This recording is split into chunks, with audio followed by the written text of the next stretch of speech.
ओम श्री गणेशाय नमः। पूर्व जन्म में वह पिशाच बिंदुक नामक ब्राह्मण था। मेरी इस सखी चंचला का पति था, परंतु वह दुष्ट वेश्यागामी हो गया। स्नान संध्या आदि नित्य कर्म छोड़कर अपवित्र रहने लगा।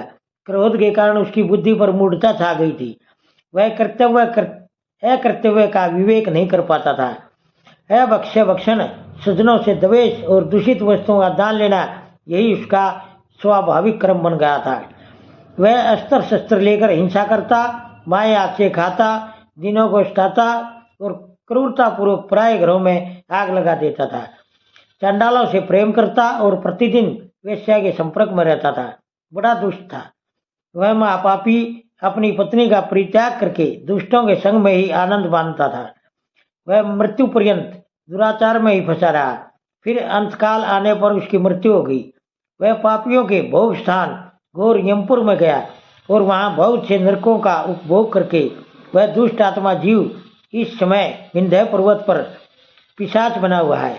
वहीं वह दुष्ट पिशाच अपने पापों का फल भोग रहा है।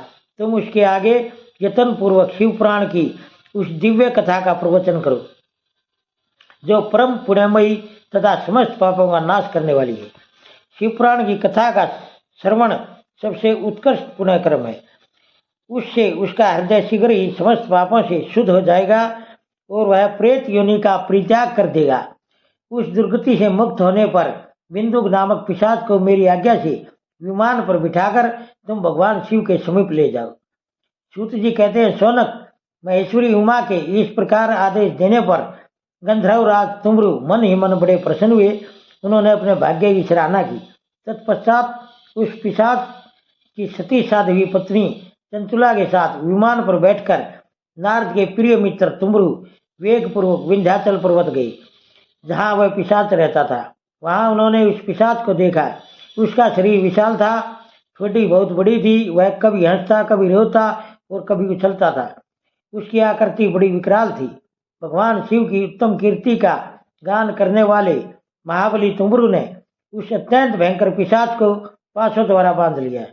तदंतर तुमरु ने शिवपुराण की कथा वाचने का निश्चय करके महोत्सव युक्त स्थान और मंडप आदि की रचना की। इतने में ही संपूर्ण लोकों में बड़े वेग से यह प्रचार हो गया कि देवी पार्वती की आज्ञा से एक पिशाच का उद्धार करने के उद्देश्य से शिव पुराण की उत्तम कथा सुनाने के लिए तुमरु विंध्य पर्वत गए हैं। फिर तो उस कथा को सुनने के लोभ से बहुत से देवऋषि भी शीघ्र ही वहां जा पहुंचे। आदर पूर्वक शिवपुराण सुनने के लिए आए हुए लोगों का उस पर्वत पर बड़ा अद्भुत और कल्याणकारी समाज जुट गया। फिर तुमरु ने उस पिशाच को पाशों में से बांधकर आसन पर बिठाया और हाथ में वीणा लेकर गौरीपति की कथा का गान आरंभ किया। पहली अर्थात विद्येश्वर संहिता से लेकर 7वीं वायु संहिता तक महात्म्य सहित शिवपुराण की कथा का उन्होंने स्पष्ट वर्णन किया। 7 संहिताओं सहित शिवपुराण का आदर पूर्वक श्रवण करके वे सभी श्रोता पूर्णतः कृतार्थ हो गए। उस परम पुण्य में शिवपुराण को सुनकर उस पिशाच ने अपने सारे पापों को धोकर उस पैशाचिक शरीर को त्याग दिया। फिर तो शीघ्र ही उसका रूप दिव्य हो गया। अंग कांति गौरव वर्ण की हो गई। शरीर पर श्वेत वस्त्र तथा सब प्रकार के पुरुषोचित आभूषण उसके अंगों को सुशोभित एवं उद्भाषित करने लगे। वह त्रिनेत्रधारी चंद्रशेखर रूप हो गया। इस प्रकार दिव्य देहधारी होकर श्रीमान बिंदुक अपनी प्राण वल्लभा चंचुला के साथ स्वयं भी पार्वती वल्लभ भगवान शिव का गुणगान करने लगा। उसकी स्त्री को इस प्रकार दिव्य रूप से सुशोभित देख वे सभी देवऋषि बड़े विस्मित हुए। उनका चित्त प्रमानंद से परिपूर्ण होगा। भगवान महेश्वर का वह अद्भुत चरित्र सुनकर वे सभी श्रोता परम कृतार्थ हो प्रेम पूर्वक श्री शिव का यशोगान करते हुए अपने अपने धाम को चले गए। दिव्य रूपधारी श्रीमान बिंदुक भी सुंदर विमान पर अपनी प्रियतमा के पास बैठकर सुखपूर्वक आकाश में स्थित हो बड़ी शोभा पाने लगा।